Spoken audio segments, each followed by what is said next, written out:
আমন্ত্রণ বিরতিহীন সংবাদ দুপুরে আপনাদের সঙ্গে আছি আমি সুমনা সিং এবং জাহিদুল বাসার শুরুতে জানাবো প্রধান শিরোনাম। দুর্গাপূজায় বিভিন্ন স্থানে হামলার ঘটনা উদ্দেশ্যমূলক, সাম্প্রদায়িক সম্প্রীতি নষ্ট করার উদ্দেশ্য বললেন স্বরাষ্ট্রমন্ত্রী।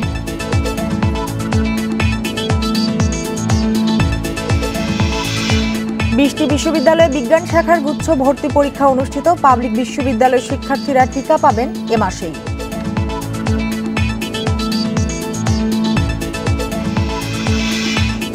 টি-20 বিশ্বকাপের পর্দা উঠছে আজ রাত ৮টায় স্কটল্যান্ডের মুখোমুখি বাংলাদেশ।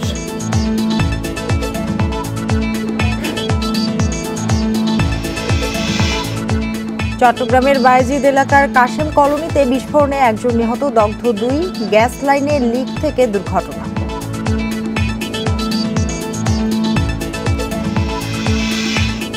এবং কাপ্তায়ে আওয়ামী লীগ সভাপতিকে গুলি করে হত্যা। ইউপি নির্বাচনের চেয়ারম্যান প্রার্থী ছিলেন নেথোয়াই মারমা।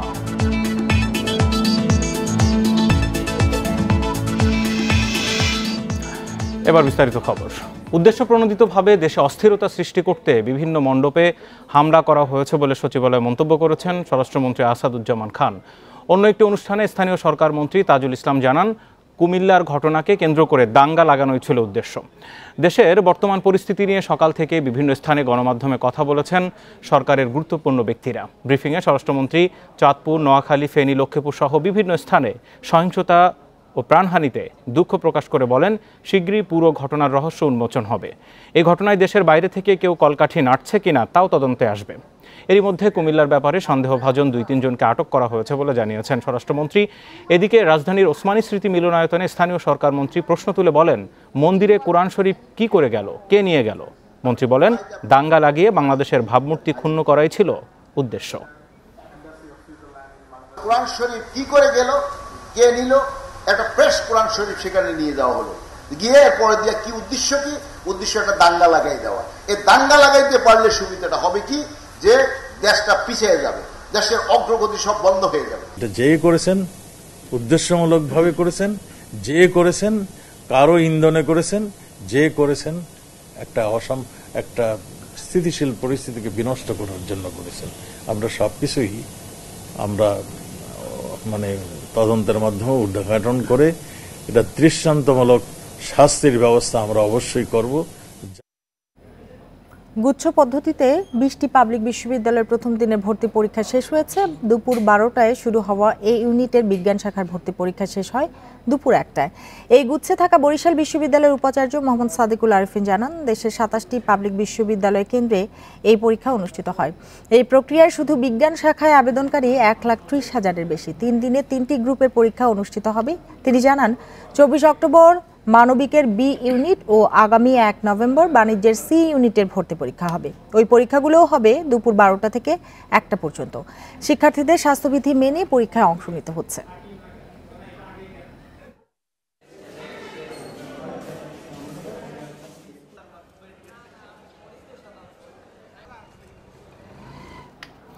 দীর্ঘ ১৯ মাস পর ঢাকা বিশ্ববিদ্যালয়ে সশরীরে ক্লাস শুরু হয়েছে। রোববার সকাল থেকে ক্লাস করেন শিক্ষার্থীরা। করোনার কারণে হওয়া একাডেমিক ক্ষতি আগামী ১ বছরের মধ্যে পুষিয়ে আনা সম্ভব বলে জানিয়েছেন ঢাকা বিশ্ববিদ্যালয়ের উপাচার্য অধ্যাপক এম আখতারুজ্জামান। করোনা প্রাদুর্ভাব দেখা দেওয়ার পর গত বছরের ১৭ মার্চ বন্ধ হয় ঢাকা বিশ্ববিদ্যালয়ের সশরীরে শিক্ষা কার্যক্রম। নানা সতর্কতামূলক পদক্ষেপ আর শিক্ষার্থীদের টিকাদান শুরুর পর রোববার আবার চালু হলো সশরীরে ক্লাস পরীক্ষা। দীর্ঘদিন পর শিক্ষার্থীদের পদচারণায় মুখর ক্যাম্পাস। করোনা স্বাস্থ্যবিধি মেনে ক্লাসে প্রবেশ করেন শিক্ষার্থীরা। বেশিরভাগ বিভাগেই স্বাভাবিকভাবে ক্লাস হয়, অনেক বিভাগে হয়েছে পরীক্ষা। সশরীরে ক্লাস করতে পেরে খুশি শিক্ষার্থীরা। সুন্দর মতো পড়াশোনাটা করে যেতে পারি, সেটাই আমাদের আবদার। সুস্থ সুন্দরভাবে স্বাস্থ্যবিধি মেনে ক্যাম্পাস পরিচালনা করে আমরা ক্লাস করতে পারি। এখন আবার নতুনভাবে পড়াশোনাটা শুরু করতে পারছি, নতুন উদ্যম নিয়ে, অনেকটা দ্বিতীয় অধ্যায়ের মতন। শিক্ষার্থীদের সাথে সরাসরি ক্লাস নিতে পেরে খুশি শিক্ষকরাও। তারা বলছেন, দীর্ঘদিন বন্ধ থাকার ক্ষতি কাটাতে অতিরিক্ত ক্লাস নেওয়া হচ্ছে। কারণ আমাদের শিক্ষক, আমরা ছাত্রদেরকে নিয়ে তো থাকি, তারা আমাদের সন্তান তুল্য, জাতির ভবিষ্যৎ। সুতরাং আমরা মিলেমিশে আমরা একাকার হয়ে গেছি ওদের সাথে মিশে, এমনকি তারা খুব আনন্দিত, আমরাও আনন্দিত। আগামী 1 বছরের মধ্যে শিক্ষা কার্যক্রমের ক্ষতি পুষিয়ে নেওয়া সম্ভব বলে মনে করছেন উপাচার্য। এ লক্ষ্যে 6 মাসের সেমিস্টার 4 মাস এবং 12 মাসের সেশন 8 মাসে কমিয়ে আনা হয়েছে। ঐচ্ছিক ছুটিও কমানো হচ্ছে বলে জানান তিনি। দিনবৃন্দ সবসময় এই পরিকল্পনাগুলো সবসময় কিন্তু পরিমার্জন করতে হয়। যখনই আরও কঠিন অবস্থায় পড়ব অথবা এটা ভালো অবস্থানের দিকে যাব, দুটো বিবেচনা নিয়ে পরিপ্রেক্ষিত বিবেচনায় নিয়েই সিদ্ধান্তগুলো নিতে হয়। এদিকে শিক্ষার্থীদের স্বাগত জানাতে বিভিন্ন ছাত্র সংগঠনের নেতাকর্মীদের উপস্থিতিতে সরব ছিল ছাত্র রাজনীতির সূতিকাগার মধুর ক্যান্টিনও। আগামী দিনে রাজনৈতিকভাবে স্থিতিশীল থাকুক ক্যাম্পাস, নির্বিঘ্নে চলুক একাডেমিক কার্যক্রম। ক্ষতি পোষাতে প্রশাসন যে আশ্বাস দিয়েছে বাস্তবায়ন হোক সেসবের, এমনটাই প্রত্যাশা শিক্ষার্থীদের। Noore Alam, independent news, Dhaka. 46টি পাবলিক বিশ্ববিদ্যালয়ে টিকা কেন্দ্র খোলা হচ্ছে। এরই মধ্যে 3টিতে টিকা দেওয়াও শুরু হয়েছে। বিশ্ববিদ্যালয় মঞ্জুরি কমিশনের আশা, এ মাসের মধ্যেই টিকা পাবে পাবলিক বিশ্ববিদ্যালয়ের সব শিক্ষার্থী। ঢাকা বিশ্ববিদ্যালয়ের প্রায় 90% শিক্ষার্থী করোনা টিকার প্রথম ডোজ পেয়েছেন। টিকার গতি বাড়াতে 4 অক্টোবর বিশ্ববিদ্যালয়ের মেডিকেল সেন্টারে বসানো হয়েছে টিকা কেন্দ্র। জাহাঙ্গীরনগর এবং সিলেটের শাহজালাল বিশ্ববিদ্যালয়েও টিকা দেয়া শুরু হয়েছে। এলাকায় গিয়ে টিকা দিয়ে আসাটা আমার জন্য খুবই আর্থিকভাবে কস্টলি হয়ে যেত। এখানে যেহেতু দিতে পারছি, সেটা ইউনিভার্সিটি প্রশাসনকে ধন্যবাদ এই সুযোগটি আমাদের জন্য করে দেওয়ার জন্য। এলাকায় গিয়ে আমার টিকা দেওয়াটা আমার খুবই কষ্টকর হয়ে যাইত, তাই এখানে ভার্সিটি কর্তৃপক্ষ যেহেতু আমাদের টিকা দেওয়ার ব্যবস্থা করে দিয়েছে, সেজন্য আমার সময় এবং আর্থিক দুটাই বেঁচে যাচ্ছে। পাবলিক বিশ্ববিদ্যালয়ের শিক্ষার্থী 3,17,000। যারা 1 ডোজ টিকাও নেননি তাদেরকে আবাসিক হল ও ক্লাসে ঢুকতে দেয়া হচ্ছে না। ইউজিসির হিসেবে এখনও টিকা নেয়নি 60,000-এর বেশি শিক্ষার্থী। আর শিক্ষার্থী তারা 70 to 80% টিকার আওতায় এসেছে। আর যারা এখনো টিকা নেয়নি তারা তাদের মেডিকেল সেন্টারে গিয়ে স্বাস্থ্য অধিদপ্তর টিকা পাঠাচ্ছে, তারা টিকাটা নিয়ে নেবে, যাতে আমরা আগামী 20 তারিখের পরে প্রত্যেকটা সরাসরি ক্লাসে চলে যেতে পারি। Each and every semester, first semester, second, third, fourth সবাই চলে যেতে পারে। 50টি পাবলিক বিশ্ববিদ্যালয়ের মধ্যে 46টিতে মেডিকেল সেন্টার আছে। স্বাস্থ্য অধিদপ্তর বলছে শিগগিরই সবকটিতে টিকা কেন্দ্র চালু হবে। দেয়া হচ্ছে প্রয়োজনীয় জনবল ও প্রশিক্ষণ। আমরা চাচ্ছি যে শিক্ষার্থীরা দ্রুত টিকার আওতায় আসুক এবং শিক্ষা প্রতিষ্ঠানগুলো যাতে খোলা রাখা যায়, সে বিষয়ে শিক্ষা মন্ত্রণালয় থেকে আমাদের সাথে খুবই ঘনিষ্ঠ যোগাযোগ রেখে আমরা কাজ করছি। বিশেষ করে বিশ্ববিদ্যালয় লেভেলে যেখানে মেডিকেল সেন্টার রয়েছে, আমরা সেই সমস্ত জায়গায় টিকা কেন্দ্র করার বিষয়টা অনুমোদন করছি। যেখানে মেডিকেল সেন্টার নেই তাদের সেই ক্ষেত্রে আমাদের নির্ধারিত কেন্দ্রে এসে টিকা নিতে হবে। সরকারি বেসরকারি যেসব বিশ্ববিদ্যালয়ে মেডিকেল সেন্টার নেই তারা মহাখালীর কোভিড হাসপাতালে টিকা নিতে পারবে। Hasan Misbah, independent news, Dhaka. টি-20 বিশ্বকাপের খবর এবার।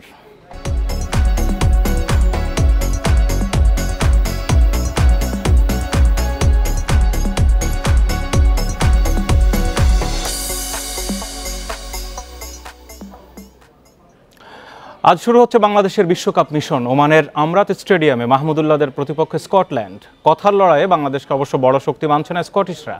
অন্যদিকে প্রতিপক্ষকে হালকাভাবে নিয়ে ভুল করতে চান না টাইগার অধিনায়ক। বলছেন দলীয় সমন্বয়ে জোর দিয়েই বিশ্বকাপ শুরু করবে টিম টাইগার্স। বড় মঞ্চে সাকিব বাংলাদেশের বড় ভরসার নাম। আইপিএল শেষ করে কয়েক ঘন্টা পরেই যোগ দিয়েছেন দলের অনুশীলনে। মনোবলে চিত ধরা দলকে চাঙা করেছেন। তবে সাকিবকে দেখেই বোঝা গেছে টানা খেলার ধকলে ক্লান্ত হয়ে পড়েছেন। সাকিবের ফেরার দিন অধিনায়ককে নিয়েও শঙ্কা কেটে গেছে। ইনজুরি কাটিয়ে প্রথম ম্যাচেই মাঠে থাকবেন। অনেকখানি রিকভারি হয়েছে এবং ইনশাল্লাহ হোপফুলি আমি আগামী ম্যাচে ইনশাল্লাহ আশা করি আমি পার্টিসিপেট করতে পারবো। Shakib is fully available. ইনশাল্লাহ he will be with us at the ground যখন আমরা প্র্যাকটিস স্টার্ট করবো এবং হি ইজ ওকে। মিরপুরে স্পিনিং উইকেটে খেলে স্পোর্টিং উইকেটে মানিয়ে নিতে সমস্যা হচ্ছে টাইগারদের। দুই প্রস্তুতি ম্যাচে যা চোখে পড়েছে, বোলারদের চেয়ে চিন্তাটা বেশি ব্যাটারদের নিয়ে। মুশফিক, আফিফ, নাইম, লিটনদের সেরাটা চাই ব্যাটিং উইকেটে। বোলিং লাইন আপে 3 পেসার ও 2 স্পিনার নিয়ে মাঠে নামার আভাস দিলেন মাহমুদুল্লাহ। আমার কাছে মনে হয় যে আমাদের যে কোনো কন্ডিশনের জন্য প্রস্তুত থাকা প্রয়োজন মেন্টালি। তাহলে হয়তো বা প্রবলি আমরা যদি ইনকেস উইকেট স্লো হয় বা বাউন্স স্লো হয়, আমরা জানি না, বা স্পোর্টিং উইকেট হয়, তাহলে আমরা ওই অ্যাডাপ্টেবিলিটি আমাদের মধ্যে থাকবে এবং ওই মেন্টালিটি আমাদের ক্লিয়ার আছে। বাংলাদেশের ব্যাকফুটে থাকার সুযোগ কাজে লাগাতে চায় স্কটল্যান্ড। হুঙ্কার দিয়ে রেখেছে চূড়ান্ত পর্বে খেলার। বিগ হিটিং অ্যাবিলিটি স্কটিশদের বড় শক্তি। অন্যদের শক্তি সামর্থ্য নিয়ে অবশ্য ভাবনা নেই টাইগার অধিনায়কের। খুব একটা বদার্ড না উনি কি বলেছেন। আমার মনে হয় যে আমি প্রথমে একটা কথা বললাম যে আমরা আমাদের খেলার সামর্থ্য সম্পর্কে জানি এবং আমি আশা করি অ্যাজ এ টিম আমরা আমাদের বেস্ট গেমটাই ইনশাল্লাহ মাঠে দিব। সাম্প্রতিক ফর্ম, পরিসংখ্যান, কন্ডিশনের হিসাব নিকাশ যাই হোক, সাকিব মুস্তাফিজদের অভিজ্ঞতায় ভর করে এগিয়ে থেকেই মাঠে নামবে টিম টাইগার্স। ঘরের মাঠে অস্ট্রেলিয়া নিউজিল্যান্ডকে হারিয়ে আত্মবিশ্বাসের চূড়ায় ছিল টিম টাইগার্স। হঠাৎ করেই তা যেন উধাও হয়ে গেছে, যার বড় কারণ ব্যাটসম্যানদের ফর্মহীনতা। অন্যদিকে হুঙ্কার দিয়ে রেখেছে স্কটল্যান্ড। তবে টাইগার অধিনায়ক আশাবাদী এই ম্যাচে জ্বলে উঠবে তার দল। উইনিং মোমেন্টাম দিয়ে শুরু করবে বিশ্বকাপ mission. Mazharul Islam, independent news, Mascot, Oman. বিশ্বকাপের মতো বড় আসর আয়োজনে সঙ্গী হতে যাচ্ছে ওমান। প্রথম রাউন্ডের ম্যাচ হলেও এমন আয়োজন নিশ্চিতভাবে দেশটির ক্রিকেট উন্নতিতে কাজ করবে। তাই সফল আয়োজনে কোনো কমতি রাখছেন না কর্তারা। এদিকে আমিরাত স্টেডিয়ামে টি-20-র আদর্শ উইকেটে রোমাঞ্চকর লড়াইয়ের আভাস পাওয়া যাচ্ছে, যেখানে আগে ব্যাট করা দলের চেয়ে তাড়া করা দল পাবে বেশি সুবিধা। বড় এক উপলক্ষ ওমানের জন্য। এ যেন উৎসব আনন্দের দিন, ক্রিকেট রঙে রঙিন হওয়ার সময়। মাস দিন পেরিয়ে অপেক্ষা নেমে এসেছে ঘন্টার কাঁটায়। প্রথমবার বিশ্বকাপ আয়োজনের সঙ্গী স্মরণীয় করে রাখতে কোনো কমতি নেই কর্তাদের। 2012 সালে ওমানের একমাত্র আন্তর্জাতিক স্টেডিয়ামটি প্রস্তুত হলেও প্রথম ম্যাচের জন্য অপেক্ষা করতে হয়েছে 7 বছর। এর 2 বছরের মাথাতেই বিশ্বকাপের মতো বড় আসরের সাক্ষী হতে যাচ্ছে। পাহাড়ে ঘেরা আমরাত স্টেডিয়াম যেমন দৃষ্টিনন্দন, তেমনই টি-20 ম্যাচের জন্য রোমাঞ্চকর, যেখানে ব্যাটে বলে লড়াইটা হয় সমান। 30 ম্যাচে প্রতি উইকেটের জন্য বোলারদের গুনতে হয়েছে 22 রান। ব্যাটাররা বোলারদের সমীহ না করে ওভার প্রতি তুলেছে 7.5 করে রান।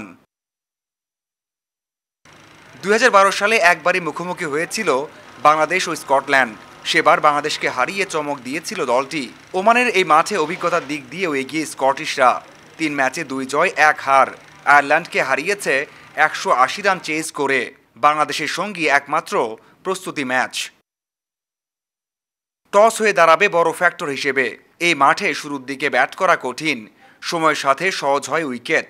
সেজন্য রান তাড়া করাই সহজ। পরিসংখ্যানও বলছে সে কথা। 30 ম্যাচে 19 বার জিতেছে পরে ব্যাট করা দল, একটা হয়েছে টাই। শুধু ওমান নয়, সারা বিশ্ব অপেক্ষায় রয়েছে টি-20 বিশ্বকাপ শুরুর। মরুর বুকে শুরুটা হোক দুর্দান্ত, রোমাঞ্চকর, যা চলতে থাক শেষ পর্যন্ত, এমনটাই প্রত্যাশা সবার। Mazharul Islam, independent news, Mascot, Oman. বাছাই পর্বে বাংলাদেশকে নিয়ে দুশ্চিন্তা দেখছেন না জাভেদ ওমর। তবে টি-20 ক্রিকেট আর ছোট দল বলে টাইগারদের সতর্ক থাকার পরামর্শ তার। সাম্প্রতিক ফর্মে 3 ওপেনার ছন্দে না থাকলেও ওমানের ট্রু উইকেটে ওদের কাছ থেকে বড় রানের প্রত্যাশা সাবেক এই ক্রিকেটারের। সাম্প্রতিক ফর্ম আর শক্তিমত্তায় এগিয়ে বাংলাদেশ, কিন্তু 20 ওভারের ম্যাচ বলে নিজেদের ফেভারিট ভাবার সুযোগ কম। গ্রুপে বাংলাদেশের 3 প্রতিপক্ষ, ওমান ও স্কটল্যান্ড চেনা হলেও পাপুয়া নিউগিনি অচেনা। বাছাই পর্বের হার্ডল বাংলাদেশের জন্য কঠিন না হলেও সতর্ক থাকা জরুরি। অবশ্যই বাংলাদেশ ভালো খেলবে, জিতবে, but it is not guaranteed. কারণ 120 বলের খেলা স্কটল্যান্ড একদম সহজে ছাড় দিবে না। বাংলাদেশকে খেলে জিততে হবে। যে আপনি কোয়ালিফাই করে ফেলবেন এত সহজ হবে না। বাট তারপরেও সব কিছু মিলিয়ে আমরা সব জায়গা দিয়ে মানে চিন্তিত কারণ নাই, বাট তারপর অজান্তে একটা চিন্তা ফেলে দিতে পারে যদি আমাদের প্লেয়াররা পারফর্ম না করে। যথেষ্ট প্রস্তুতি নিয়ে বিশ্বকাপ মিশন শুরু করছে টিম টাইগার্স। তবে ওপেনিং স্লট নিয়ে দুশ্চিন্তা থেকে যাচ্ছে। লিটন, নাইম, সৌম্য কেউই ধারাবাহিক নন। টানা 3 সিরিজে ব্যর্থ ওরা। এজন্য ক্রিকেটারদের ব্যর্থতার চেয়ে মিরপুরের স্লো উইকেটকে দুষছেন জাভেদ ওমর। যে উইকেটে খেলেছি সত্যি কথা স্ট্রোক খেলার মতো উইকেট ছিল না, কিন্তু এই 3 জন প্লেয়ার কিন্তু স্ট্রোক খেলা পছন্দ করে। তো যদি ওখানে ওই টাইপের ট্রু উইকেট হয়, আর যেহেতু এটা চিন্তা করার সুযোগটা কম যে আপনি কাম ব্যাক করার, আপনি বেশি প্ল্যান করলে ব্যাকফায়ার করতে পারে। টাইগার স্কোয়াডে 3 ওপেনার, একাদশে কাকে রেখে কাকে খেলাবে টিম ম্যানেজমেন্ট। ওমানের ট্রু উইকেটে লিটন, সৌম্যে ভরসা জাভেদ ওমরের। ভেরি টাফ, যেহেতু কেন 3 জনের টাচ অ্যান্ড গো। সৌম্য আমাদের স্টাবলিশড হয়েছিল, আবার অস্ট্রেলিয়া সিরিজে স্ট্রাগলিং করেছে। আমি মনে করি যে সৌম্য আর লিটনই থাকেন প্রথম ম্যাচে, এক্সপিরিয়েন্স একটা ব্যাপার থাকে। ঠিক আছে, যেহেতু দুজনে স্ট্রোক খেলা পছন্দ করে। বাছাই পর্বের বাধা সহজে পার হবে টাইগাররা, এমনটা প্রত্যাশা। তবে রাউন্ড 12-এ অপেক্ষা করছে চ্যালেঞ্জ। সেজন্য বাংলাদেশকে আউট অফ বক্স খেলার পরামর্শ জাভেদ ওমরের। Saiful Majumdar, independent news. বিশ্বকাপ মিশন শুরুর আগে ফটোশুটে চনমনে টিম টাইগার্স। নতুন জার্সি পরে আত্মবিশ্বাসী, জয় দিয়ে শুরুটা রাঙাতে চায় রিয়াদ মুশফিকরা। হাস্যোজ্জ্বল নাইম মাহিদিরা মাঠের লড়াইয়ের আগে চাঙ্গা থেকেই নামছেন।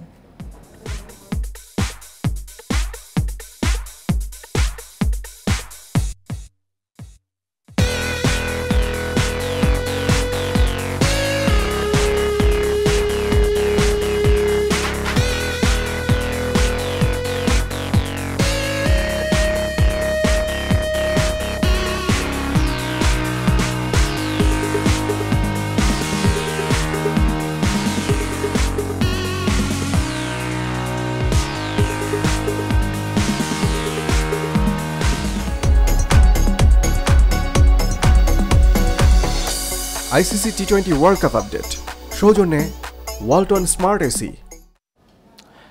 বিএনপি দেশের সব সাম্প্রদায়িক ঘটনার পৃষ্ঠপোষক বলে মন্তব্য করেছেন আওয়ামী লীগের সাধারণ সম্পাদক ওবায়দুল কাদের। শেখ রাসেলের 58তম জন্মদিন উপলক্ষে সকালে ঢাকা বিশ্ববিদ্যালয়ের ইউনিভার্সিটি ল্যাবরেটরি স্কুল অ্যান্ড কলেজে এক আলোচনা সভায় এই মন্তব্য করেন তিনি। ওবায়দুল কাদের বলেন, সব সাম্প্রদায়িক শক্তির একটি নির্ভরযোগ্য ছাতা বিএনপি। এবারে পুজোয় এরাই অনাকাঙ্ক্ষিত ঘটনা ঘটিয়েছে, সবাইকে আরও সতর্ক হওয়া উচিত ছিল বলেও জানান তিনি। শেখ হাসিনা সরকারের নেতৃত্বে দেশের বিপুল উন্নয়ন বিএনপি জামাত কোনোভাবেই সহ্য করতে পারছে না। নির্বাচনকে সামনে রেখে অস্থিতিশীলতা সৃষ্টি করতে চাচ্ছে তারা। ঢাকায় তারা কিছু করতে পারেনি, ভবিষ্যতে আর কোথাও কোনো হামলা চালাতে পারবে না বলেও জানান ওবায়দুল কাদের। এছাড়া তিনি আরও বলেন, ঢাকা বিশ্ববিদ্যালয়কে কেন্দ্র করে অনেক চক্রান্ত আছে, এজন্য ছাত্রলীগকে প্রস্তুত থাকারও আহ্বান জানান ওবায়দুল কাদের। এই সাম্প্রদায়িক যে শক্তি, এরা বিষধর সাপ। এই বিষধর সাপ সুযোগ পেলেই ছবল মারবে, এবং সেটাই ঘটেছে এবারকার দুর্গাপূজা। সেটাই ঘটেছে। আরো বেশি সতর্ক থাকা উচিত ছিল, কারণ জাতীয় নির্বাচনকে সামনে রেখে এই অন্ধকারের শক্তি তারা এখন মাথা চাড়া দিয়ে উঠেছে। চট্টগ্রামের বায়েজিদ বোস্তামি থানা এলাকার কাশেম কলোনির একটি বাসায় বিস্ফোরণের ঘটনায় একজন নিহত হয়েছেন। এ ঘটনায় দগ্ধ আরও দুজন। দুপুর 11:30টার দিকে এ বিস্ফোরণের ঘটনা ঘটে। খবর পেয়ে ফায়ার সার্ভিসের সদস্যরা ঘটনাস্থলে পৌঁছে উদ্ধার কার্যক্রম শুরু করেছে। দগ্ধ দুজনকে উদ্ধার করে চট্টগ্রাম মেডিকেল কলেজ হাসপাতালে চিকিৎসা দেওয়া হচ্ছে। গ্যাস লাইনে বিস্ফোরণে এই হতাহতের ঘটনা বলে প্রাথমিকভাবে ধারণা ফায়ার সার্ভিসের। হতাহতদের নাম পরিচয় তাৎক্ষণিকভাবে জানা যায়নি।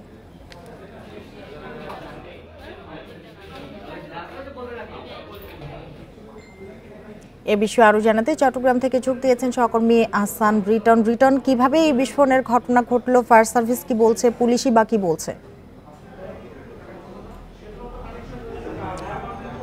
দেখুন, আপনার ঠিক ডান পাশে যে দেয়ালটি আপনি ফাঁকা দেখতে পাচ্ছেন, এটি হচ্ছে আসলে সকাল 10টা থেকে 10:30টার মধ্যে প্রচন্ড শব্দে এই দেয়ালটি উড়ে যায় এবং ভেতরে যে দুজন ছিলেন তারা আসলে প্রচন্ড রকমের দগ্ধ হন এবং তাদেরকে চট্টগ্রাম মেডিকেল কলেজ হাসপাতালে নেওয়া হয়েছে। তারা সেখানে চিকিৎসাধীন অবস্থায় আছেন এবং দুজনের অবস্থায় আশঙ্কাজনক বলে আমাদেরকে আসলে কিছু জানিয়েছেন। আমরা একটু বলে রাখি যে তিনজনের মধ্যে যে একজন নিহত হয়েছেন তিনি আসলে এই যে গলিটি আপনি দেখতে পাচ্ছেন, গলির পাশ দিয়ে তিনি হেঁটে যাচ্ছিলেন, তখন আসলে দেয়ালটি তার গায়ে পড়ে এবং তিনি আসলে মাথায় মারাত্মক ইনজুর হন এবং তাকে চট্টগ্রাম মেডিকেল কলেজ হাসপাতালে নেওয়ার পরে তিনি মারা যান। এই ঘটনার পরে চট্টগ্রামের পুলিশ থেকে শুরু করে fire service, police, Karnaphuli gas থেকে শুরু করে প্রায় বেশ কয়েকটি সেবা সংস্থার কর্মকর্তা এখানে এসেছেন। আমরা সবার সাথে এই কথাটি এই ঘটনাটি কিভাবে ঘটেছে সেটি আসলে জানার চেষ্টা করেছিলাম। তারা সবাই বলছে যে আসলে এটি একটি রহস্যজনক ঘটনা। আমরা শুরুতে যেটি জেনেছিলাম যেখানে সে গ্যাস সিলিন্ডার বিস্ফোরণ হয়েছিল, আমরা আসলে সরজমিনে এখানে এসে যেটি দেখেছি এবং পুলিশ, ফায়ার সার্ভিস সহ অন্যরা যেটি বলছেন সেটি হচ্ছে এখানে আসলে গ্যাসের কোনো সিলিন্ডার ছিল না, এটি আসলে গ্যাস লাইনেরই একটি সংযোগ। আমরা বাসাটির যেই অবস্থা আমরা দেখেছি সেটি হচ্ছে এই বাসার দরজাটি যদি কোনো কারণে ভেতর থেকে বন্ধ করা হয় অথবা বাইরে থেকে বন্ধ করা হয় তাহলে ভেতরে যাওয়ার, ভেতর থেকে কোনো বাতাস আসা কিংবা ভেতরে বাতাস যাওয়ার সেই কারণেই ধারণা করা হচ্ছে এখানে হয়তো কোনো একটি গ্যাস লাইনে কোনো একটি লিকেজ ছিল, সেই লিকেজের কারণে সেখানে গ্যাস জমে পরবর্তীতে বিস্ফোরণ হয় এবং বিস্ফোরণের শব্দে বিস্ফোরণের কারণে আমরা গোটা দেয়ালটি ভেঙে পড়ে মারা যান।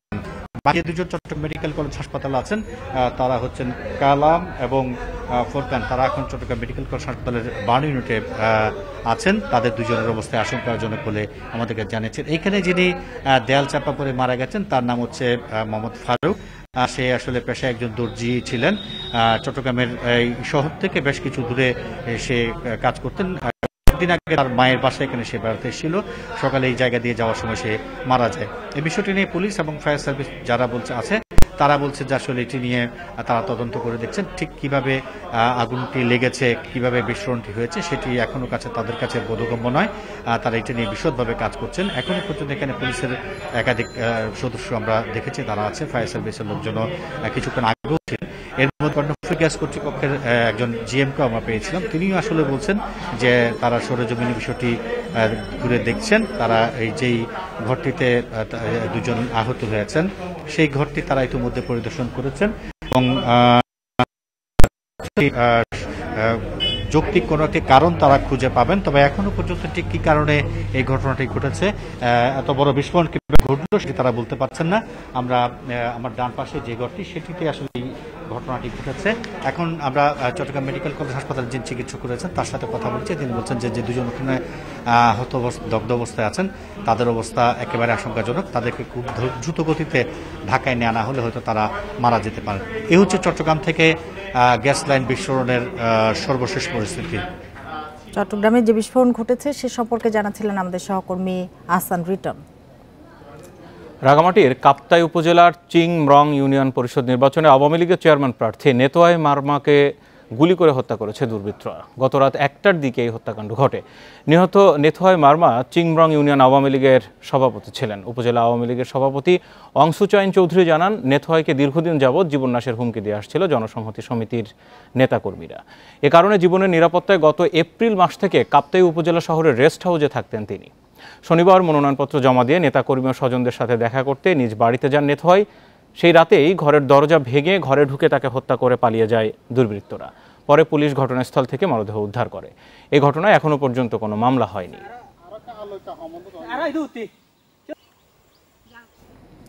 জামালপুরের মাসুদুল হক আপেল পরিচিতি হাজি হিসেবে, তবে তিনি পেশাদার ডাকাত ও ছিনতাই চক্রের প্রধান। বিমানবন্দর এলাকায় বিদেশ ফেরত ব্যক্তিরাই এ চক্রের টার্গেট। বাংলাদেশি বংশোদ্ভূত ব্রিটিশ নাগরিক ওমর শরীফের করা মামলায় 2 সহযোগী সহ আপেলকে গ্রেপ্তারের পর গোয়েন্দারা বলছেন তারা এবছর 100-র বেশি ডাকাতি ও ছিনতাই করেছে। 5 অক্টোবর যুক্তরাজ্য থেকে দেশে ফেরেন ওমর শরীফ। বিমানবন্দর থেকে বেরিয়ে বাস কাউন্টারে গেলে তার জেলা নাটোরের মানুষ পরিচয় দিয়ে একসঙ্গে বাড়ি ফেরার প্রস্তাব দেন 2 ব্যক্তি। তিনি রাজি হলে তারা বাসের টিকিটও কেটে দেন। সিরাজগঞ্জে ফুড ভিলেজে ডাব খাইয়ে অজ্ঞান করা হয় ওমর শরীফকে। তার সঙ্গে থাকা জিনিসপত্র নিয়ে পালিয়ে যায় তারা। পরে ঘটনায় মামলা করেন তিনি। আমার ব্রিটিশ পাসপোর্ট, তার মধ্যে আমার ওখানে ব্যাংক কার্ড ছিল, তারপরে আমার সোনালী ব্যাংকের এখানকার চেক ছিল, তারপরে আমার অনেক টাকা ছিল, 2.5 লক্ষ টাকার মতো টাকা ছিল। এছাড়াও আরও অনেক জিনিস ছিল। মোবাইল ফোন, আমার মোবাইল ফোন ছিল, যে মোবাইল ফোনটা আমি ব্রিটিশ থেকে আনছি আর কি। তারপরে আমি সমস্ত কিছু লস করি। এর আগের মাসে বিমানবন্দর থানায় ধারালো অস্ত্রের মুখে ডাকাতির অভিযোগে মামলা করেন এক মিশর প্রবাসীও। এসব ঘটনায় ছায়া তদন্তে নামেন গোয়েন্দারা। আধুনিক প্রযুক্তি আর সিসিটিভি ক্যামেরার ফুটেজ দেখে শনাক্ত করা হয় আসামিদের। লুটের জিনিসপত্র সহ গ্রেপ্তার করা হয় 3 জনকে। ডিবি জানাচ্ছে পেশাদার এই অপরাধী চক্রের প্রধান আপেল হাজি। এয়ারপোর্ট কেন্দ্রিক আশপাশে কোনো জায়গায় যখন বাসের জন্য ওয়েট করছে বা সিএনজির জন্য একটু এগিয়ে এলো, তখনই তারা সুযোগ বুঝে যদি সম্মতি না দেয় ওদের সাথে যাওয়ার জন্য, তখন তারা ওদেরকে চাকু ছুরি থেকে আশেপাশে থেকে আবার 2-3-4 জন করে আসে, সেভাবে করে করে নিয়ে চলে যায়। গোয়েন্দারা বলছেন বিমানবন্দর এলাকায় বিদেশ ফেরত ব্যক্তিদের টার্গেট করে সর্বস্ব ছিনিয়ে নেয় এ চক্রটির সদস্যরা। এবছরই এমন ঘটনার সংখ্যা 100-র বেশি। আমরা তাদের জিজ্ঞাসাবাদে প্রাথমিকভাবেই তারা বলছে আমাদের এই সঙ্গের সাথে আরও 4-5 জন আছে যারা বাইরে এখনো ধরা পড়েনি, কিন্তু আমরা নাম পেয়েছি। ইনশাল্লাহ আমরা অভিযান অব্যাহত রেখেছি। বিমানবন্দর থেকে বাড়ি ফেরার সময় তাই অপরিচিতদের সঙ্গে ঘনিষ্ঠ হওয়ার আগে আরও সতর্ক থাকার পরামর্শ দিচ্ছে DB. Masudur Rahman, independent news, Dhaka. আপনারা আছেন বিরতিহীন সংবাদ দুপুরে। এরপর আরো যা থাকছে। কাশিমপুর কারাগারে বসে এই মোবাইল ফোনে গ্যাং চালাচ্ছেন সুমন ব্যাপারী, সাক্ষী ও এলাকাবাসীকে দিচ্ছেন হুমকি।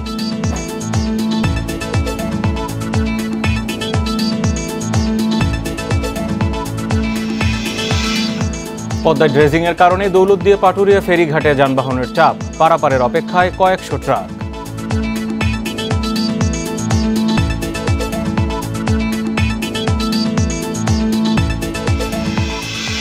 মাগুরায় নির্বাচনকে ঘিরে সংঘর্ষে একই পরিবারের ৩ জন সহ 4 জন নিহতের ঘটনার 2 দিন পেরিয়ে গেলেও এখনও কোনো মামলা দায়ের হয়নি, যদিও মামলার প্রক্রিয়া চলছে বলে দাবি করেছে পুলিশ। তবে স্থানীয়দের অভিযোগ, প্রভাবশালীদের যোগসাজশের কারণে হত্যাকাণ্ডের এত সময় পরও মামলা নিচ্ছে না পুলিশ। এদিকে গ্রেপ্তারের ভয়ে প্রায় পুরুষশূন্য হয়ে পড়েছে দক্ষিণ জগদল গ্রাম। আর পাল্টা হামলার আশঙ্কায় ঘরের মূল্যবান আসবাবপত্র সহ নিরাপদ স্থানে আশ্রয় নিয়েছেন অনেকেই। ওই ঘটনার পর থেকেই এলাকায় থমথমে পরিস্থিতি বিরাজ করছে। ঘটনাস্থলে মোতায়েন রয়েছে পুলিশ। শুক্রবার প্রতিদ্বন্দ্বী 2 প্রার্থী নজরুল ও আলীর সমর্থকদের মধ্যে সংঘর্ষে 4 জন মারা যায়, আহত হন আরও 10 জন।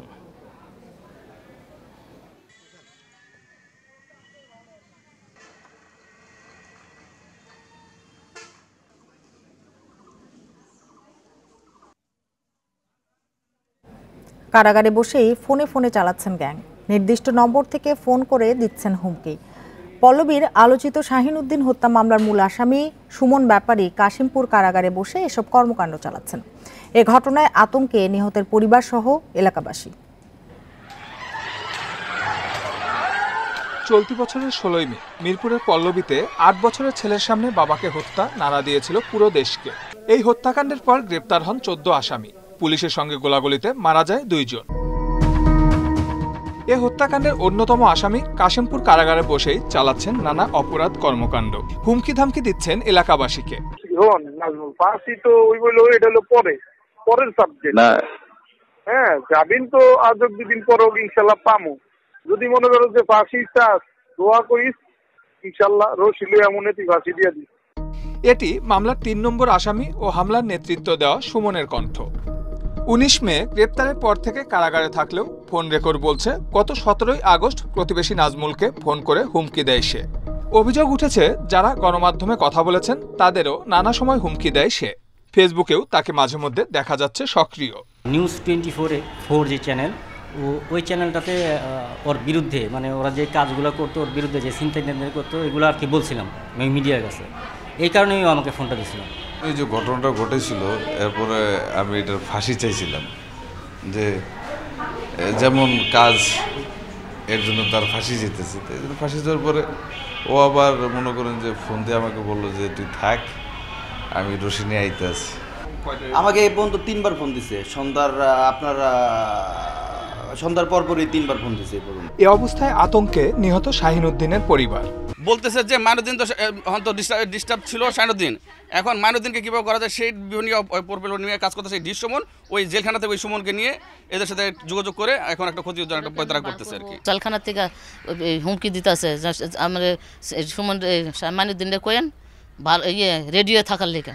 কারাগারে বসে কিভাবে মোবাইল ফোনে হুমকি ধামকি দিচ্ছে হত্যা মামলার আসামি, এ বিষয়ে কোনো সদুত্তর দিতে পারেননি কারা মহাপরিদর্শক ও কাশিমপুর কারাগার কর্তৃপক্ষ।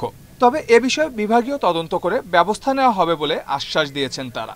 এটা আগে তদন্ত করে বের করতে হবে জিনিসটা, কারণ বিভিন্ন রকম পদ্ধতির মাধ্যমে তো আমরা প্রতিনিয়ত চেষ্টা করি, এটার মধ্যে সত্যতা খুঁজে পাওয়া গেলে সত্য ব্যবস্থা নেওয়া হবে। আমরা উদ্বোধন কর্তৃপক্ষের কাছে এটা সেন্ড করবো এবং বলবো, এবং সে যে এই বন্দির সাথে সক্ষতা গড়ে উঠছে, ঠিক আছে, তখন মনে করেন যে একটা বিভাগীয় ব্যবস্থা বলতে তার নামে জিপি হবে, বিভাগীয় মামলা দিতে পারে, তাকে ওখান থেকে সরাই দিতে পারে। যে জমিকে কেন্দ্র করে শাহিনকে জীবন দিতে হয়েছে তার দখলে এখনো চাপ দেওয়া হচ্ছে। ভুক্তভোগী পরিবারের অভিযোগ এর পেছনে কলকাঠি নাড়ছে ওই এলাকার কিছু developer company. Suman Tanvir, independent news, Dhaka. E commerce ব্যবসার নামে বিভিন্ন প্রতিষ্ঠান শত শত কোটি টাকা হাতিয়ে নেওয়ার তথ্য পেয়েছে গোয়েন্দা পুলিশ। গ্রেপ্তারকৃতদের কাছ থেকে মানি লন্ডারিং সহ চাঞ্চল্যকর তথ্য পাচ্ছে তদন্তকারীরা। এদিকে যেসব প্রতিষ্ঠানের মালিক দেশের বাইরে অবস্থান করছেন তাদের ফিরিয়ে আনতে প্রয়োজনে ইন্টারপোলের সহায়তা নেওয়ার কথা ভাবছে সিআইডি। গেল 2 বছরে দেশে গড়ে উঠেছে অন্তত কয়েকশো ই-কমার্স প্রতিষ্ঠান। বছর জুড়ে আলোচনায় ছিল ইভ্যালি, ই-অরেঞ্জ, ধামাকা সহ বিভিন্ন প্রতিষ্ঠান। এরই মধ্যে অন্তত 32টি প্রতিষ্ঠানের বিরুদ্ধে নানা অভিযোগ নিয়ে তদন্ত করছে গোয়েন্দারা। ইভ্যালির বিরুদ্ধে কয়েকটি মামলা তদন্ত করছে গুলশান বিভাগ। এছাড়াও ই-অরেঞ্জ, ধামাকা সহ বিভিন্ন ই-কমার্স প্রতিষ্ঠানের বিরুদ্ধে করা মামলার তদন্ত করতে গিয়ে মানি লন্ডারিং সহ অর্থ আত্মসাতের তথ্য পাচ্ছেন তদন্তকারীরা। এখন যারা অভিযোগ দিচ্ছে দেখা যাচ্ছে যে লাস্ট জুন জুলাই বা এই সময়ে যারা টাকাগুলো দিয়েছে তারা এই মালামাল বুঝে পাচ্ছে না, তো যার ফলে এই সব অফারগুলো এরকমই এবং তারা টাকাগুলো কিছু তারা বলছে গেটওয়েতে আটকায় আছে। আমরা তাদের অ্যাকাউন্টগুলো দেখছি, টাকাগুলো কিভাবে অ্যাকাউন্টে আসলো, এই টাকাগুলো কোথায় গেল, এই বিষয়গুলোই তদন্ত চলছে। পুলিশের অপরাধ তদন্ত বিভাগ সিআইডি বর্তমানে বিভিন্ন ই-কমার্স প্রতিষ্ঠানের অন্তত 29টি মামলার তদন্ত করছে। এর মধ্যে আটক আছেন প্রায় অর্ধশত কর্মকর্তা। ব্যাংক হিসাব ফ্রিজ আছে ইভ্যালি, ধামাকা, রিং আইডি, এসপিসি সহ বেশ কিছু ই-কমার্সের। এদের মধ্যে রিং আইডি গত মাসে গ্রাহকের কাছ থেকে সংগ্রহ করেছে 200 কোটি টাকা। সিআইডি বলছে দেশের বাইরে আছেন বেশ কয়েকটি প্রতিষ্ঠানের মালিক। তাদের ফিরিয়ে আনতে প্রয়োজনে ইন্টারপোলের সহায়তার কথা জানিয়েছে সংস্থাটি। এদের বিজনেস স্টাইলটা যেটা, তারা একটা বড় রকমের সাবস্ক্রাইবার ক্রিয়েট করে তারপর এই বিজনেস থেকে তারা সরে আরেক ধরনের বিজনেসে চলে যাবে। যেহেতু ওনারা আমাদের মামলার আসামি, এটা আমরা প্রক্রিয়ার মধ্যে গেছি। আমরা প্রয়োজনীয় সব পদক্ষেপ নিয়েই থ্রু আমাদের ইন্টারন্যাশনাল প্রসিডিউর ইন্টারপোলের মাধ্যমে আমরা বাকি কাজ করব। ই-কমার্স প্রতিষ্ঠানগুলো গ্রাহকের অর্থ যেন অন্যত্র সরাতে না পারে সেজন্য সকল নিয়ন্ত্রণকারী সংস্থার কাছে নির্দেশনা দিয়েছে গোয়েন্দা police. Nahid Kamal, independent news, Dhaka. Shimulia Banglabazar নৌ রুট বন্ধ থাকায় ও পদ্মা নদীতে ড্রেজিং কাজ চলায় রাজবাড়ীর দৌলদিয়া ফেরিঘাটে বেড়েছে যানবাহনের চাপ। এতে গত 2 দিন ধরে পদ্মা পাড়ের অপেক্ষায় রয়েছে কয়েকশো পণ্যবাহী ট্রাক। তবে কিছুটা কমেছে যাত্রীবাহী গাড়ির চাপ। পূজার ছুটি শেষ হওয়ায় ভোর থেকেই ঘাটে যাত্রীবাহী গাড়ির চাপ বাড়তে শুরু করে। ঘাটের 0 পয়েন্ট থেকে ঢাকা খুলনা মহাসড়কে 4 কিলোমিটার এলাকায় সৃষ্টি হয় যানবাহনের দীর্ঘ সারি। ঘাটে আটকে থেকে ভোগান্তি পোহাতে হচ্ছে যাত্রী ও চালকদের। প্রতিটি যানবাহন ঘাট এলাকায় আটকে আছে 6 থেকে 7 ঘন্টা। তবে যাত্রীবাহী যানবাহন ও পচনশীল পণ্যবাহী ট্রাককে অগ্রাধিকার ভিত্তিতে পারাপার করা হচ্ছে। শিমুলিয়া বাংলাবাজার নৌ রুটে ফেরি চলাচল স্বাভাবিক না হলে পরিস্থিতি নিয়ন্ত্রণে আনা যাবে না বলছে ঘাট কর্তৃপক্ষ। এই মুহূর্তে এই ঘাটে ছোট বড় 19টি ফেরি দিয়ে যানবাহন পারাপার করা হচ্ছে। তবে স্বাভাবিক রয়েছে মানিকগঞ্জের পাটুরিয়া ঘাট।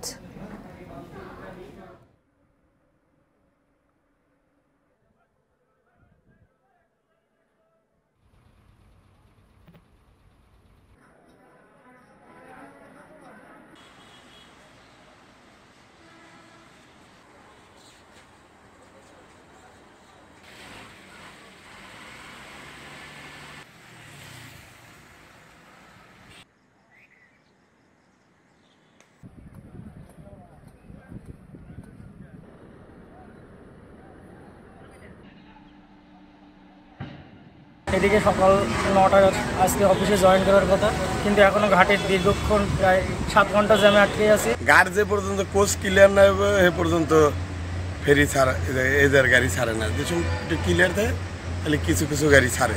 একটা দুর্ভোগ, এই কখন পার হব, এই রাত্রে ঘুমাতে পারিনি, সারাটা রাত জায়গা, কখন গাড়ি ছাড়বে কখন। এ নিয়ে আরো জানাতে রাজবাড়ীর দৌলদিয়া ফেরিঘাট থেকে যোগ দিয়েছেন সহকর্মী শামীম রেজা। শামীম রেজা, এই মুহূর্তে ঘাটের পরিস্থিতি কি সেটি জানাবেন? গাড়ির চাপ আরো বেড়েছে কিনা, ঘাট কর্তৃপক্ষ কি বলছে?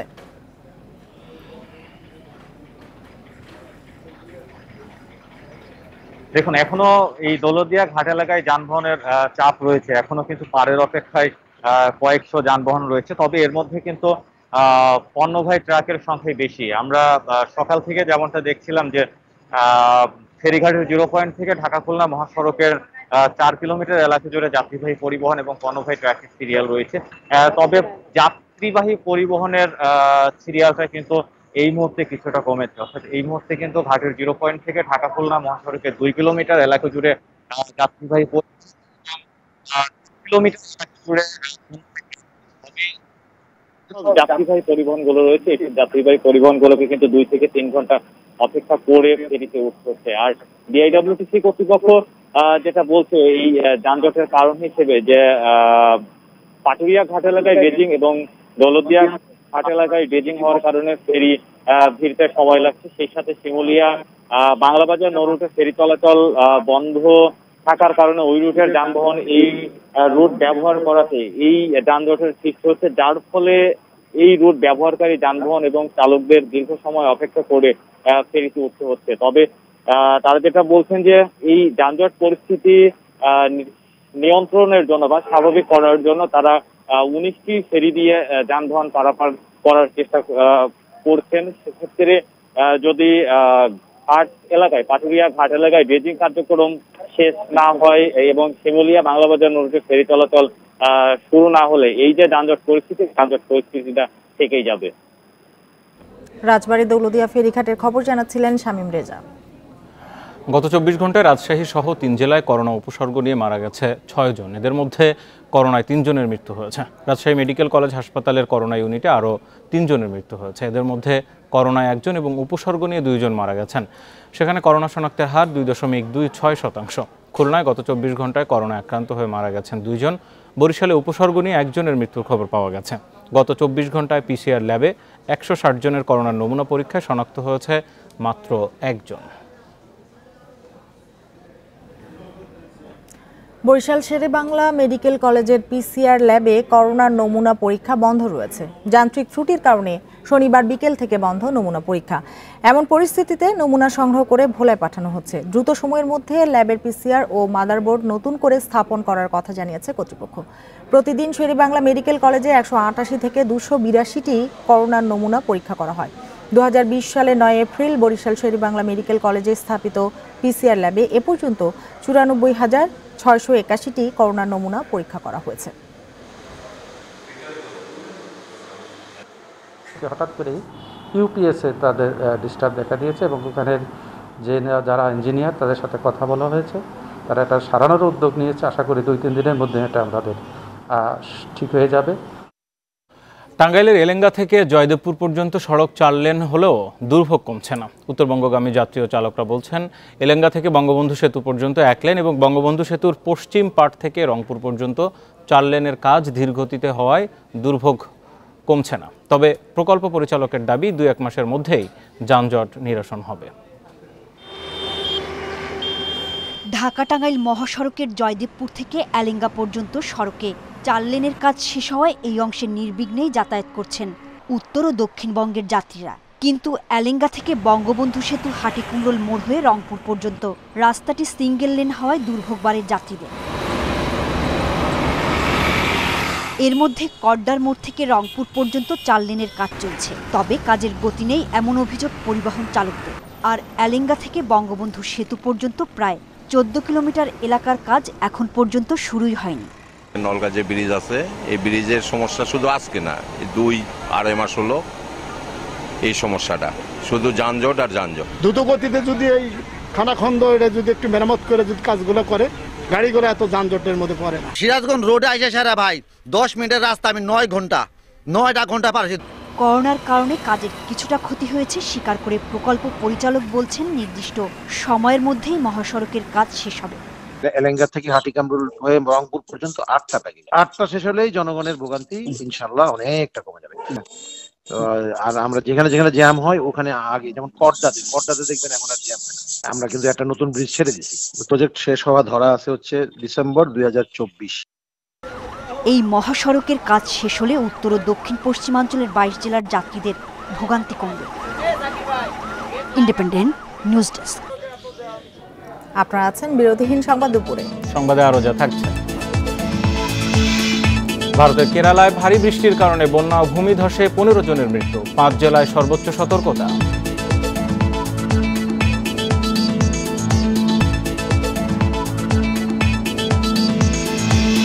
ট্রোজানের অভিযানে যাচ্ছে নাসার মহাকাশযান লুসি। বৃহস্পতির চারপাশের গ্রহাণুর সৃষ্টি রহস্য খোঁজার লক্ষ্য।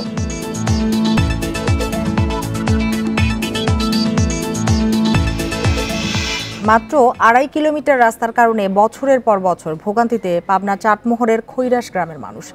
গ্রামবাসীর অভিযোগ, খাল দখল করে স্থাপনা তৈরির কারণে এই ভোগান্তি। এ নিয়ে জনপ্রতিনিধি সহ সংশ্লিষ্ট দপ্তরে আবেদন করেও ফল মেলেনি বলে জানান তারা। পাবনার চাটমোহর উপজেলার খৈরাস দক্ষিণপাড়া থেকে পুকুরপাড়া পর্যন্ত প্রায় 2.5 কিলোমিটার কাঁচা রাস্তার চিত্র এটি। একটু বৃষ্টি হলেই কাদা পানিতে তলিয়ে যায় সড়কটি। দুর্ভোগে পড়েন এই পথে চলাচলকারী পাবনা ও নাটোরের অন্তত 15 গ্রামের হাজারো মানুষ। 12 মাসই রাস্তা খারাপ থাকে, যাওয়ার মতন কোনো হিসাবই নেই। হাট বাজার বা সব অসুবিধা অন্য জায়গায় যাওয়া লাগে। কিন্তু আমি ডেইরি খাম করছি, আমার গরুর খাদ্য কোনোভাবেই নিতে পারতেছি না। স্থানীয়দের অভিযোগ, গ্রামের মধ্য দিয়ে এক সময়ের প্রবাহমান খাল দখল করে বাড়িঘর নির্মাণ এবং পুকুর খনন করে মাছ চাষ করায় বন্ধ হয়ে গেছে পানি বের হওয়ার রাস্তা, তাই বেড়েছে ভোগান্তি। দখল করার কারণে বাড়িঘর করছে, পুকুর করে মাছ চাষ করছে। এই সমস্ত কারণেই, এই জলবদ্ধতার কারণে গোটা গ্রাম আজকে পানির নিচে।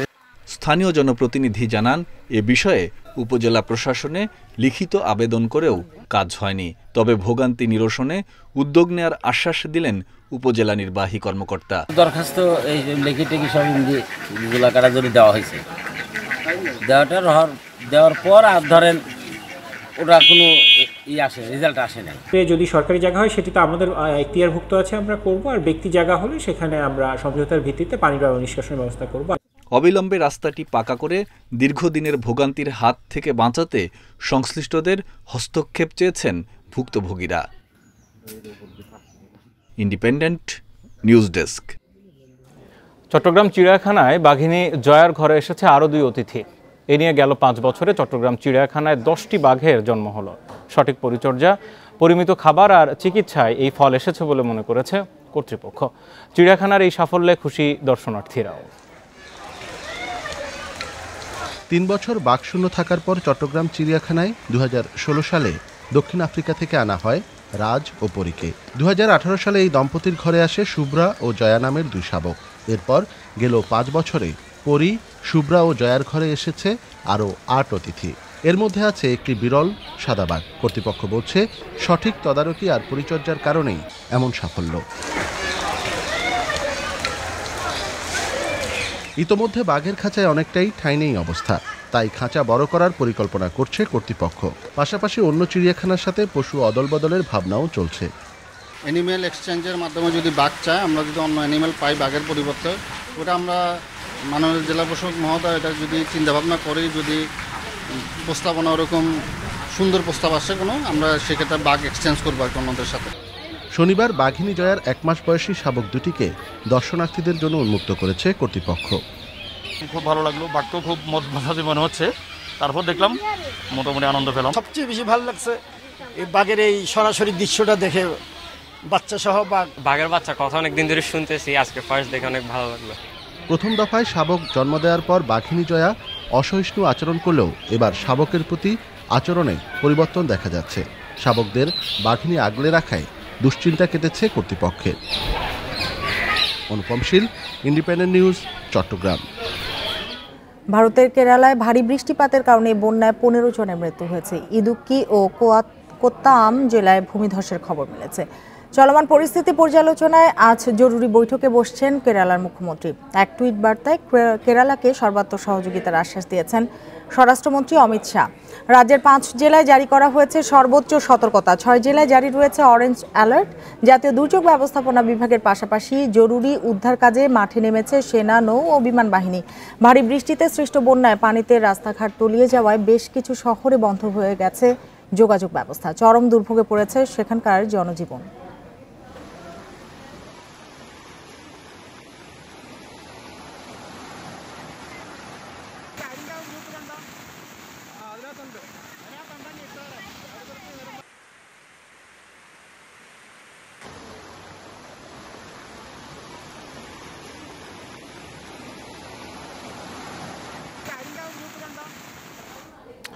ভারতের জম্মু কাশ্মীরে সন্ত্রাসীদের সাথে পাল্টাপাল্টি সংঘর্ষ চলছে। এতে এখন পর্যন্ত 9 ভারতীয় সেনা নিহত হয়েছে।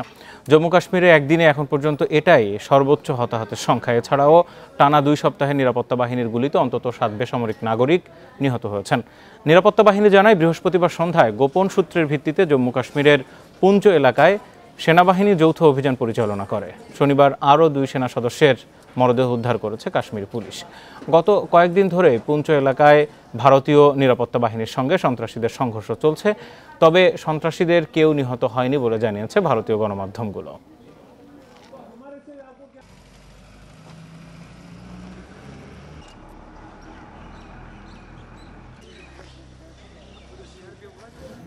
বিশ্বে একদিনে করোনায় প্রাণহানি হয়েছে 5,361 জনের। এ নিয়ে বিশ্বে মোট প্রাণহানি হয়েছে 49,09,000-এর বেশি মানুষের। 24 ঘন্টায় 3,43,000 শনাক্ত নিয়ে মোট আক্রান্তের সংখ্যা 24,11,00,000-এর বেশি। ইউরোপে আবারও বাড়তে শুরু করেছে করোনা সংক্রমণ ও মৃত্যু। এক সপ্তাহে এই মহাদেশে 12% বেড়েছে সংক্রমণ আর 10 ভাগ বেড়েছে প্রাণহানি। বিশ্বে একদিনে সর্বোচ্চ 43,423 জন রোগী শনাক্ত হয়েছে যুক্তরাজ্যে। এক সপ্তাহে দেশটিতে সংক্রমণ বেড়েছে 13% আর 5% বেড়েছে মৃত্যু। জার্মানিতে সংক্রমণ কমলেও বেড়েছে করোনায় প্রাণহানি। গত 7 দিনে দেশটিতে মৃত্যু বেড়েছে 5%।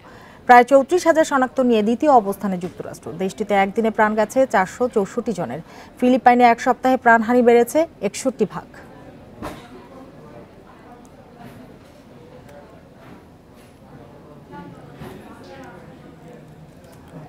সাব চ্যাম্পিয়নশিপে শিরোপা পুনরুদ্ধার হলো ভারতের। নেপালকে 3-0 গোলে হারিয়ে অষ্টমবারের মতো চ্যাম্পিয়ন সুনীল ছেত্রীর দল। প্রথমার্ধে দুদল আক্রমণ চালালেও ফিনিশিং দুর্বলতায় পায়নি গোলের দেখা। কাঙ্ক্ষিত গোল আসে দ্বিতীয়ার্ধের শুরুতেই। সুনীল ছেত্রীর নৈপুণ্যে শিরোপার জয়ে এগিয়ে যায় ভারত। গোল উৎসবের রেশ না কাটতেই পরের মিনিটেই নেপালকে আরেকবার হতাশ করেন সুরেশ সিং।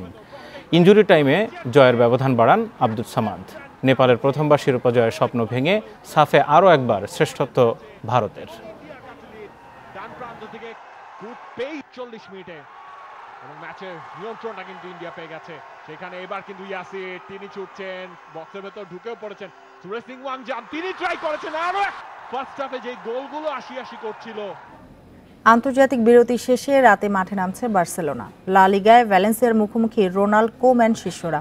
ন্যু ক্যাম্পে ম্যাচটি শুরু হবে রাত 1টায়। শতভাগ দর্শক সমর্থনে জয়ের ব্যাপারে আত্মবিশ্বাসী বার্সা কোচ। এর আগে রাত 12:15টায় সেরিয়াতে ইউভেন্টাসের আতিথ্য নেবে রোমা। দলে তারকা ফুটবলারের অভাব নেই, তবু কাঙ্ক্ষিত জয়ের দেখা পাচ্ছে না বার্সেলোনা। এবার নো ক্যাম্পে গ্যালারি ভর্তি দর্শকের সামনে নিজেদের ভাগ্য বদলের অপেক্ষায় কোমেনের দল। পয়েন্ট টেবিলে 9 থাকা ক্লাবের সামনে চ্যালেঞ্জ ভ্যালেন্সিয়া। শতভাগ ফিট রয়েছেন সার্জিও আগেরো। অভিষেকের আভাস মিলেছে বার্সা কোচের। ফ্রন্ট লাইনে তাকে সঙ্গ দেবেন ডিপে ও আনসু ফাতি। চোটের কারণে পেদ্রি, ব্রাথওয়েট ও ডেম্বেলেকে পাচ্ছে না কাতালানরা। ভ্যালেন্সিয়ার বিপক্ষে পরিসংখ্যান ভালো মন্দের বার্সার। শেষ 5 দেখায় 2 জয় 2 হার 1 ড্র স্প্যানিশ জায়ান্টদের। পয়েন্ট টেবিলে আমাদের অবস্থা খুব একটা ভালো না, তবে আপাতত ভ্যালেন্সিয়ার বিপক্ষে জয় নিয়ে ভাবছি। দর্শকের সমর্থন অবশ্যই ফুটবলারদের বাড়তি অনুপ্রেরণা দেবে। সেরিয়াতে ইউভেন্টাসের লড়াই রোমার সাথে। ব্যাকফুটে মৌসুম শুরু করেও টানা 5 জয়ে ছন্দে রয়েছে তুরিনের ওল্ড লেডি। তবে ইনজুরির কারণে দিবালা ও মোরাতা না থাকা কিছুটা দুশ্চিন্তার কারণ। ফ্রন্ট লাইনে ভরসা ময়জিকিন ও কোয়াদ্রাদো।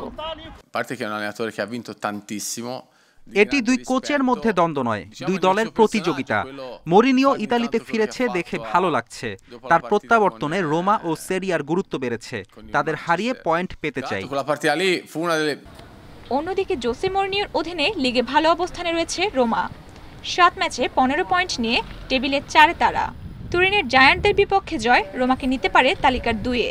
দলের সেরা পেল্লেগ্রিনি ও টামি আব্রাহাম ফিট থাকায় স্বস্তিতে মরিনিও। হেড টু হেডে এগিয়ে স্বাগতিকরা। 5 দেখায় 3 জয় 1 ড্র ও 1 হার ইউভের। Roksana Afroz, independent news.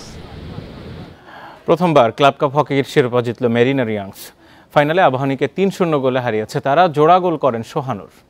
6 গোলে টুর্নামেন্টের সর্বোচ্চ গোলদাতা মেরিনারের মিলন আর সেরা খেলোয়াড় হয়েছেন অভিষেক। ক্লাব কাপের সফল পরিসমাপ্তির পর 19 অক্টোবর থেকে মাঠে গড়াবে প্রিমিয়ার লিগ হকি।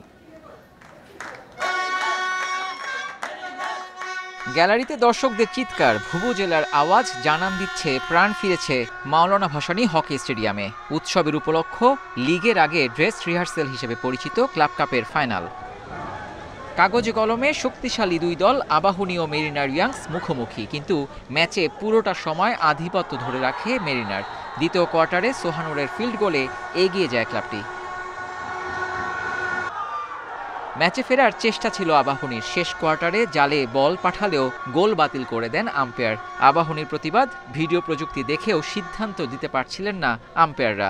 ২০ মিনিট বন্ধ থাকার পর আবার শুরু হয় খেলা। এই বিরতির পর আরও দারুণভাবে জ্বলে ওঠে মেরিনার্স। ৫৫ মিনিটে দারুণ এক রিভার্স হিটে ভারতীয় খেলোয়াড় অভিষেক লিড ডাবল করেন। এর মিনিট দুয়েক পর সোহানুরের করা গোলে আবাহনীর গ্যালারি স্তব্ধ হয়ে পড়ে। আবাহনী আর মোহামেডান নিয়ে বেশি কথা হচ্ছিল। আমি তখন একটা কথা বলেছিলাম যে খাতায় কলমে কোন সময় হকি খেলা হয় না, এবং আমরা সেটা মাঠে প্রমাণ করেছি। আর হলো, আমি সবসময় হিস্ট্রিতে থাকতে পছন্দ করি। 2016 চ্যাম্পিয়নের ক্যাপ্টেন আমি ছিলাম, এবং ক্লাব কাপ মেরিনার এবার প্রথম চ্যাম্পিয়ন হলো, ওটারও ক্যাপ্টেন আমি। ফরেনদের সাথে আমাদের কমিউনিকেশনটা একটু গ্যাপ ছিল, খেলতে পারি না, প্লাস ওরাও মিস করতেছিল, মিস পাস বেশি হয়েছে আমাদের। ফিটনেসে আমার মনে হয় আমরা একটু পিছিয়ে আছি ফিটনেসে। আশা করি এটা লিগে আমরা কভার আপ করতে পারবো। ক্লাব কাপে এবারই প্রথম শিরোপা জিতল মেরিনার। ৩.৫ বছর অপেক্ষা শেষে ১৯ অক্টোবর থেকে শুরু হতে যাচ্ছে premier league hockey. Abidur Rahman, independent news, Dhaka. এবার ট্রোজান অভিযানে যাচ্ছে নাসার মহাকাশযান লুসি। বৃহস্পতির সামনে পেছনে দুই বেল্টে ঘুরতে থাকা এসব গ্রহাণু সৃষ্টি কিভাবে, তার উত্তর খুঁজতেই এই মিশন। এছাড়া সৌর পরিবারের প্রথম দিকের দিনগুলো কেমন ছিল সে সম্পর্কেও তথ্য উপাত্ত সংগ্রহ করবে লুসি। সূর্যকে কেন্দ্র করে ঘুরছে বেশ কিছু প্রাচীন গ্রহাণু। গ্রিক পুরাণ অনুসারে এদের নাম দেওয়া হয়েছে ট্রোজান। সৌরজগতের শুরু থেকেই থাকা এইসব গ্রহাণুকে বিজ্ঞানীরা বলছেন টাইম ক্যাপসুল। বৃহস্পতি গ্রহের সামনে পেছনে দুটি স্তরে ঘুরছে এরা। পেছনে থাকা ট্রোজান ঘুরছে বৃহস্পতির সঙ্গে একই কক্ষপথে। এই অভিযান ট্রোজান গ্রহাণুর সঙ্গে আমাদের নতুন করে পরিচয় করিয়ে দেবে।